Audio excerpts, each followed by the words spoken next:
नमस्कार। Exam top education में आप सभी का फिर से स्वागत है। आज हम फिर से आपके सामने 10th क्लास का खनिज तथा ऊर्जा संसाधन ज्योग्राफी का चैप्टर लेकर आए हैं। तो आइए देर ना करते हुए अपने चैप्टर की तरफ चलते हैं। कहा गया है खनिज तथा संसाधन क्या है या खनिज क्या है। तो आइए देखते हैं पहले खनिज। सबसे पहले खनिज क्या है ये देखते हैं। खनिज क्या है? भूमि में मिलने वाला एक प्राकृतिक तत्व होता है। क्या है? ये भूमि के अंदर पाया जाता है और एक प्राकृतिक तत्व है, यानी कि किसी मानव द्वारा इसको नहीं बनाया गया है, जिसकी एक निश्चित आंतरिक संरचना होती है। निश्चित आंतरिक संरचना का मतलब ये होता है कि जो भी कोई खनिज पाया जाता है उसके अंदर कुछ ना कुछ पदार्थ मिले होते हैं और वो एक निश्चित मात्रा में मिले होते हैं। निश्चित मात्रा का मतलब होता है जैसे कि पानी, आपको पानी पता है, ठीक है। पानी में हाइड्रोजन और किसका हाइड्रोजन और ऑक्सीजन का मिक्सचर होता है, ठीक है, सभी को पता है, ठीक है। और जब भी कभी कोई भी पानी मिलेगा तो वो हर जगह, जैसे नाली का पानी हो, जैसे समुद्र का पानी हो, कहीं का भी पानी हो, उसमें क्या मिलेगा? हाइड्रोजन और ऑक्सीजन मिलेंगे। तो इसी प्रकार से जो कोई भी खनिज होता है उसमें कुछ तत्व होते हैं एक निश्चित मात्रा में पाए जाते हैं, ठीक है। वो ये बात कहना चाहता है इसका मतलब। आगे कहते हैं कि खनिज भूपटि या भूमि की ऊपरी खनिजों से मिलकर बनी होती है। क्या जो भूपटि होती है, यानी कि जो पृथ्वी की जो ऊपरी परत होती है वो किससे मिलकर बनी होती है? खनिजों से मिलकर बनी होती है। किससे मिलकर बनी होती है? खनिजों से मिलकर बनी होती है। अब इसमें देखो, वैज्ञानिकों ने भी कुछ कहा है कि भूवैज्ञानिकों के अनुसार खनिज एक प्राकृतिक रूप से विद्यमान समरूप तत्व होते हैं, यानी कि ये कह रहा है कि प्राकृतिक रूप से कुछ तत्व पाए जाते हैं खनिजों के अंदर, ठीक है, जिसके जो एक निश्चित आंतरिक संरचना होती है। क्या? जो भी खनिज होता है उसकी एक निश्चित आंतरिक संरचना होती है, उसमें कुछ तत्व जो है एक निश्चित मात्रा में क्या होते हैं? मिले होते हैं। खनिज प्रकृति में अनेक रूपों में पाए जाते हैं, जैसे कि पता है हमें, जैसे बोला कठोर हीरा व नरम चूना, ये भी क्या है? एक सम्मिलित खनिज है, ठीक है। अब देखते हैं खनिज खनिज कहाँ कहाँ पाए जाते हैं। सबसे पहले हम खनिज की बात कर रहे थे। तो खनिज क्या है? चट्टानों के घुलनशील भाग में, क्या?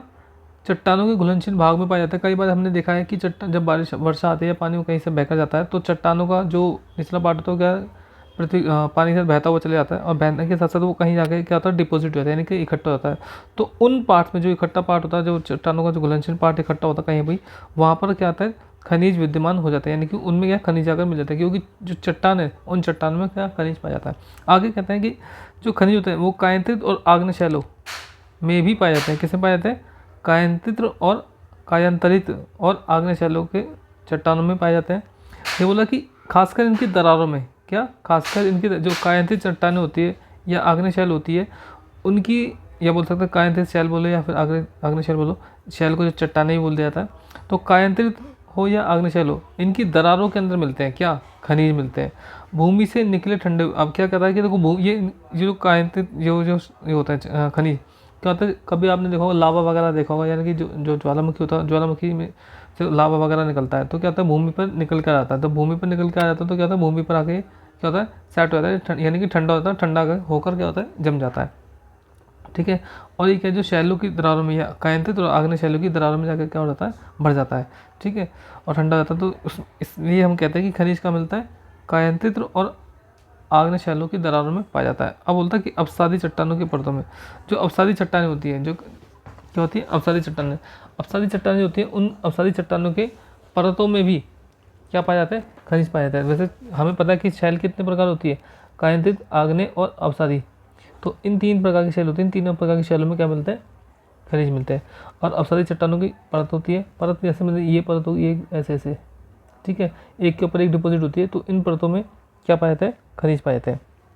और बोला महासागर, जो महासागर होते हैं, ठीक है, पृथ्वी पर बड़े बड़े महासागर है, उन महासागरों में भी क्या पाया जाता है? खनिज पाया जाता है। आपको पता होगा जो पेट्रोल वगैरह होता है कहाँ से निकलता है? महासागरों वगैरह से निकाला जाता है। और महासागरों के जो पानी होता है, जैसे अब महासागर है, महासागर में जो पानी होता है उसमें क्या होता है? नमक मिला होता है, ठीक है। नमक में क्या होता है? सोडियम होता है। क्या होता है? सोडियम होता है और क्लोराइड होता है। तो ये क्या है? ये खनिज के रूप में काम करते हैं। क्या है? ये खनिज ही एक तरीके, ठीक है। तो इसलिए हम कह सकते हैं कि महासागरों में क्या पाया जाता है? खनिज पाया जाता है। अब घाटियों में जलोढ़ के रूप में इकट्ठे, अब जैसे कि मैंने बताया था कि जो पानी आता है बहकर दूर दूर से, जब दूर दूर से पानी आता है और घाटियों में बहता है, किस में बहता है? घाटी में। घाटी तो आपको पता होगा जो बड़ी बड़ी चट्टानें होती है, ठीक है, उनके नीचे रास्ता जा रखा था पानी बहने का, इधर भी चट्टान होती है और इधर भी चट्टान होती है, बीच में क्या पानी बह रहा होता है। तो इन चट्टानों को, जो घाटी की चट्टान घाटियाँ होती है, घाटियों में जो है जलोढ़ के रूप में इकट्ठा होता है। किसके रूप में होता है? जलोढ़। अब जलोढ़ जानते हो किसे बोलते हैं? जलोढ़ का मतलब होता है जो पुरानी मिट्टी, क्या पुरानी मिट्टी होती है जो आके जमा हो जाती है, या फिर बोल सकते हैं कि नदियों द्वारा लाई गई मिट्टी। जलोढ़ में क्या है, दो प्रकार की होती है, एक बांगर होती है और एक खादर होती है। तो बांगर और खादर के रूप में क्या होता है, घाटी के जो निचले वाले भाग होते हैं वहाँ पर क्या होते हैं, जमा हो जाती है, क्या खनिज जमा हो जाते हैं। ठीक है, खनिज कहाँ पाया जाता है, ये अयस्कों के रूप में पाया जाता है। किसके रूप में पाया जाता है, अयस्कों के रूप में पाया जाता है, अयस्कों के रूप में पाया जाता है। अभी अयस्क क्या चीज़ है, अयस्क का मतलब होता है जिन चीज़ों से खनिज निकाले जाते हैं, जैसे कि एल्यूमिनियम है, एल्यूमिनियम किससे मिलता है, बॉक्साइट से मिलता है। किससे मिलता है, बॉक्साइट से मिलता है। लोहा, लोहा किससे मिलता है, हेमेटाइट से मिलता है। तो ये क्या, हेमेटाइट क्या है, लोहे का एक अयस्क है। ऐसी बॉक्साइट क्या है, एल्यूमिनियम का एक अयस्क है। ठीक है, इसके बाद हम देखते हैं, ये तो वही जो ऊपर मैंने बात बताई है वही है कि खनिज पदार्थ निम्न शैलों में प्राप्त होते हैं, एक तो आग्नेय और कायांतित चट्टानों में। फिर उसके बाद बोला देखो यहाँ पे तरल गैसीय अवस्था में दरारों से निकलते हैं और ठंडा हो जाता है। ठीक है, ठंडा होकर जम जाता है और फिर जो है खनिज मिलता है। अब उसमें बताया कि कौन कौन सा खनिज, जैसे जस्ता, तांबा, ये जिंक, ये इसमें मिलता है, सीसा इसमें मिलता है। फिर बोला कि अपसारी चट्टानें, अपसारी चट्टानों में भी क्या होता है, ये परतों में पाए जाते हैं। किसे पाए जाते हैं, परतों में। अब बोला कि खनिजों का वर्गीकरण किया गया है, क्या किया गया है, खनिजों का वर्गीकरण किया गया है। तो खनिजों का, देखो खनिजों का वर्गीकरण किया गया है। खनिज, खनिज को तीन भागों में बांटा गया है। एक तो धात्विक खनिज होते हैं और एक अधात्विक खनिज होते हैं और एक ऊर्जा खनिज होते हैं। धात्विक खनिज वो होती है जिनमें ऐसे खनिज जिनमें धातु पाई जाती है, तो वो हो गए धात्विक खनिज। और अधात्विक खनिज जिनमें धातु नहीं पाई जाती। और ऊर्जा खनिज ऐसे खनिज होते हैं जिनसे हमें ऊर्जा प्राप्त होती है। ठीक है, गर्मी या आग, ऐसे कुछ चीज़ें जिससे हमें ऊर्जा प्राप्त होती है उन्हें ऊर्जा खनिज बोला जाता है। अब बोला कि धातु खनिज, धातु खनिजों को भी इसने क्या कर रखा, बांटा है। ठीक है, धात्विक खनिजों को भी क्या किया गया है, बांटा गया है। देखो धात्विक खनिजों को एक तो बांटा है लौह धातु में, किसमें, लौह धातु में। ठीक है, और एक अलोह धातु। अब लौह धातु कौन से होते हैं, जिसमें लोहा पाया जाता है, ऐसी धातु है जिनमें लोहा पाया जाता है। ठीक है, या लोहे का अंश मौजूद होता है, उन्हें लौह धातु बोलते हैं। ठीक है, जैसे कि बोला कि इसने लोह अयस्क। ठीक है, लोहा अयस्क मैंने अभी बताया था कि हेमेटाइट जिसमें से लोहा मिलता है। मैग्नीज हो गया, निकल हो गया, कोबाल्ट होते हैं, इसमें भी क्या लोहा मिलता है। अब अलोह धातु जिसमें जो है लोहा नहीं होता बिल्कुल, जैसे तांबा हो गया, तांबा भी एक धातु है, सीसा भी एक धातु है, वो है धातु या खनिज है। जस्ता भी, बॉक्साइट भी, इनमें क्या मिलता है, इनमें जो है हमें लोहा प्राप्त नहीं होता, इसलिए उनको अलोह धातु बोला गया। अब बोला गया कुछ बहुमूल्य खनिज, जैसे कुछ बहुमूल्य खनिज भी होते हैं, जैसे बोला सीसा, चांदी, प्लेटिनम और आदि। यहाँ पे सोना नहीं और सीसा था। ठीक है, तो सोना, चांदी, प्लेटिनम ये क्या है, बहुमूल्य खनिज है। इनकी क्या है, मार्केट में बहुत ज़्यादा क्या होती है, कीमत होती है, इसलिए उनको बहुमूल्य खनिज बोला गया है। प्लेटिनम जिसे हम व्हाइट गोल्ड के नाम से भी जानते हैं। अब बता अधात्विक खनिज, अधात्विक खनिज बताया गया है कि अभ्रक, नमक, पोटास, सल्फर, चूनाश्म या चूना पत्थर और संगमरमर तथा बलुआ पत्थर, ये किस में बांट रखे गए हैं, अधात्विक खनिज में रखे गए या अधात्विक खनिज के भाग है। ऐसे ऊर्जा खनिज बताया गया कुछ, तो ऊर्जा खनिज में से पेट्रोलियम आता है, कोयला आता है, पेट्रोलियम आता है, प्राकृतिक गैस आती है, ये किस में आती है, ये ऊर्जा खनिज में आते हैं। ठीक है, अब उसके हम बात देखते हैं, ये वही है कि खनिज कहाँ कहाँ पाए, तो वही है खनिजों के निर्माण को एक अन्य विधि द्वारा खाली चट्टानों का अपघटन, चट्टानों के घुलनशील तत्वों के अपघटन के पश्चात अयस्क वाली अवशिष्ट चट्टानों में रह जाती है। ठीक है, पहाड़ियों का आधार या घाटी तल में भी पाई जाती है, महासागरों में पाई जाती है खनिज। ठीक है, अब आता है रेड होल क्या है। रेड होल का मतलब होता है, देखो असम है, मेघालय। तो मेघालय में क्या है, जो कोयला निकाल आता है, तो क्या करते हैं वहाँ पे जो परिवार के लोग परिवार के जो लोग होते हैं वो अपने घरों से क्या बना लेते हैं, सुरंग बना लेते हैं। ठीक है, और सुरंग बनाकर क्या निकालते हैं, कोयला निकालते हैं। तो इसी को बोला गया है रैट होल। क्या बोला गया है इसको, रैट होल। ठीक है, और ऐसा कौन करते हैं, जोवई और चेरापूंजी में करते हैं। ठीक है, बोला गया कोयले का खनन परिवार के सदस्य द्वारा एक लंबी संकीर्ण सुरंग बनाई जाती है। ठीक है, संकीर्ण सुरंग बनाकर क्या निकाला जाता है, कोयला निकालता है, किसके द्वारा, परिवार के सदस्य द्वारा। ठीक है, जिसे रैट होल कहा गया है या रैट होल खनन बोला गया है। ठीक है, इसके बाद हम देखते हैं,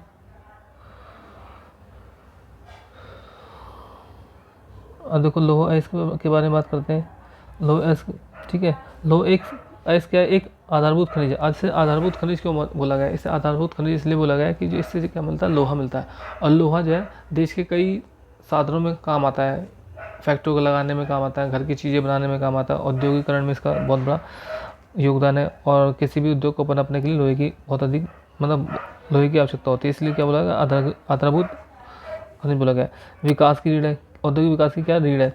भारत में लोहे इसके विपुल संसाधन मतलब यानी कि भारत में लोहा अयस्क का बहुत अधिक मात्रा में पाया जाता है। तो ये पॉइंट है इसके कि लोहा अयस्क, जैसे यहाँ पे लिखा ना लोहा अयस्क के बारे में आप जानते हैं, लोहा अयस्क से संबंधित कुछ भी क्वेश्चन आए तो उसमें सारी बातें लिख देनी कि लोहा अयस्क क्या है, एक आधारभूत खनिज है, उद्योग के विकास के लिए आवश्यक होता है, ठीक है। और हमारे देश में लोहे के बहुत ज़्यादा क्या संसाधन विद्यमान मौजूद है, ठीक है। और बोल दो कि भाई 70% लोहा पाया जाता है किसमें, मैग्नेटाइट के अंदर, ठीक है। मैग्नेटाइट क्या है, एक अच्छा लोहा अयस्क है, और 70% जो है लोहा पाया जाता है किसमें, मैग्नेटाइट के अंदर पाया जाता है। और इसमें जो है अब बोला कि लोहा जो मैग्नेटाइट होता है इसके अंदर क्या चुंबकीय गुण भी पाए जाते हैं, क्या पाए जाते हैं, चुंबकीय गुण पाए जाते हैं। अब बोला कि हेमाटाइट क्या सर्वाधिक महत्वपूर्ण लोहा अयस्क है, ठीक है, जिसका अधिकतम मात्रा में उपभोग किया जाता है या हुआ है। सबसे ज़्यादा जो उपभोग हुआ है लोहे के किस अयस्क का हुआ है, हेमाटाइट का प्रयोग हुआ है, ठीक है। अब आगे देखते हैं। अब बोला कि लोहा कहाँ पाया जाता है, उड़ीसा झारखंड में पाया गया है, दुर्गा बस्तर चंद्रपुर पेटी में पाया गया है, ठीक है। उसके बाद हम देखते हैं मैग्नीज, किसको देखते हैं, मैग्नीज। देखो जो यहाँ पे जो बताया जा रहा है सिर्फ पॉइंटों में लिख दो, उसको काम हो जाएगा अपने आप, यहाँ पर अच्छे खासे नंबर मिल जाएंगे। मैग्नीज मुख्य रूप से इस्पात के विनिर्माण निर्माण में प्रयोग किया था। क्या कह रहा है कि जो इस्पात होता है, इस्पात को बनाने के लिए किसका प्रयोग किया था, मैग्नीज का प्रयोग किया था। बोला कि जब कभी हम इस्पात बनाते हैं तो हमें जो है 10 किलोग्राम मैग्नीज की जरूरत पड़ती है। तो इस पॉइंट को लिख सकते हैं कि 1 टन इस्पात बनाने के लिए 10 किलोग्राम मैग्नीज की आवश्यकता होती है, 10 किलोग्राम मैग्नीज का प्रयोग किया जाता है, ठीक है। अब मैग्नीज के प्रयोग के द्वारा हम क्या बना सकते हैं, ब्लीचिंग पाउडर बनाते हैं। क्या बनाते हैं, ब्लीचिंग पाउडर बनाते हैं, कई दवाइयाँ बनाती हैं, पेंट बनाते हैं, ठीक है, मैग्नीज के प्रयोग के द्वारा। देखो यहाँ पे बताया गया मध्य प्रदेश में मैग्नीज निकाला जाता है, अन्य आंध्र प्रदेश में 10% निकलता है, कर्नाटक में 11% निकलता है, उड़ीसा में जो है 25% निकलता है, मध्य प्रदेश में 27% निकलता है, इसी महाराष्ट्र में 25% निकलता है। तो सबसे ज़्यादा जो है मैग्नीज प्राप्त किया था कहाँ से, मध्य प्रदेश में, उसके बाद महाराष्ट्र में प्राप्त किया था क्या, मैग्नीज, ठीक है। उसके बाद आता है देखो, अब आते हैं बात किस पर, अलोह खनिज। अलोह खनिज जैसे कि मैंने आपको बताया था, अलोह खनिज वह खनिज होते हैं जिनमें लोहे की मात्रा नहीं होती। और इसको बोला गया तांबा, ठीक है। वैसे कुछ बताया गया खनिज जैसे कि तांबा हो गया, बॉक्साइड हो गया, सीसा, सोना, ये क्या है, अलोह खनिज है, ठीक है। सोना क्या है, अलोह खनिज है, और साथ में एक जो है क्या बहुमूल्य खनिज भी है, ठीक है। अब बोला तांबा के बारे में आप जो जानते हो वो सारी बात लिख दो, वो हो जाएगा, ठीक है। जैसे कि तांबा क्या है, विद्युत को सुचालक है, ये एक धातु है, ठीक है। और जो है इसके जो है तार बनाए जाते हैं घरों के अंदर, ठीक है। और खाना मतलब इसको फैक्ट्री वगैरह में इस्तेमाल किया जाता है, ठीक। अब ये बोला कि तांबा एक क्या आघातवर्धी है, ये मैलेबल है। आघातवर्धी का मतलब उसको पीट का एक चादर के रूप में बदला जा सकता है, ठीक है, किसको, तांबे को। अब बोला कि मध्य प्रदेश से निकाला जाता है तांबा, झारखंड से निकाला जाता है, ठीक है, राजस्थान की कुछ जगह है वहाँ से तांबा निकाला जाता है। उसके बाद हम देखते हैं बॉक्साइट। क्या, बॉक्साइट क्या है, एक अयस्क का एल्यूमिनियम है, किसका एल्यूमिनियम है, सॉरी, बॉक्साइट जो है एल्यूमिनियम का क्या है, एक अयस्क है, ठीक है। और अब आगे बढ़ते हैं। एल्यूमिनियम क्या है, एल्यूमिनियम एक महत्वपूर्ण धातु है क्योंकि ये लोहे जैसी शक्ति के साथ साथ अत्यधिक हल्का और सुचालक भी होता है। क्या, बॉक्साइट, ठीक है, सॉरी, एल्यूमिनियम क्या है, एक ऊर्जा का अच्छा सुचालक भी है, बोल सकते हैं, जैसे बिजली का भी अच्छा सुचालक है, या विद्युत का अच्छा सुचालक है, ठीक है। ये हल्का भी होता है, आघातवर्धित भी होती है, ठीक है। भारत में बॉक्साइट कहाँ पर पाया जाता है, अमरकंटक पठार में पाया जाता है, मेकाल की पहाड़ियों में पाया जाता है, बिलासपुर, कटनी के अबुला की। अगर ऐसे आने के तो भाई महाराष्ट्र में 8% मिलता है, छत्तीसगढ़ में मिलता है 8%, झारखंड में 9%, गुजरात में 24% और उड़ीसा में 49% मिलता है। आप सिर्फ ये याद कर लो कि महाराष्ट्र में मिलता है, छत्तीसगढ़ में मिलता है, झारखंड में मिलता है, और गुजरात में मिलता है, और उड़ीसा में मिलता है। क्या, बॉक्साइट। मा छा झा गु ओ, ठीक है। तो ये कौन सा होगा, महाराष्ट्र, छत्तीसगढ़, उड़ीसा और झारखंड, 4 राज्यों का लो बस बहुत है, ठीक है।